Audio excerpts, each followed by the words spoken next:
In the last part of the series, part 2, I gave you my testimony of what changed my mind about the Torah. I reviewed that after reading the word for myself, I began to recognize how falsely I viewed the Torah. It was not based upon a biblical view, but from how I was taught through religion. I saw that Yahuwah cared deeply about his Torah. Torah simply means instructions.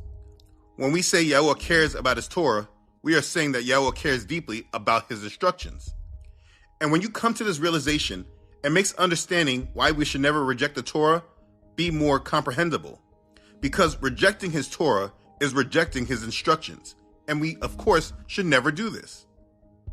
Now, through this series so far, I'm very pleased to read of the many comments wanting to understand more about the Torah. But before I get there, I need to deal with major pieces of programming that has been put in place in the minds of many. People have been taught that we do not need to keep the Torah any longer.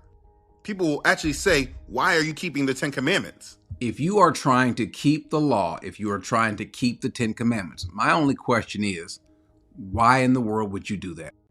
People say this because of some of the statements from Paul. Many times, Paul has said certain things about not being under the law. And because of this, many people read these words and they believe that this justifies them not keeping the Torah. It is a very strong misunderstanding, and it comes because of many different reasons.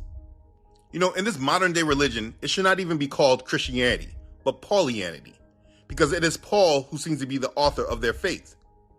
Everything is held on Paul while they don't particularly understand what he's actually saying. They apply what he's saying falsely and then use it to contradict the Messiah himself. Paul has been used as a justification of a false religion, and his letters are at the center of the controversy.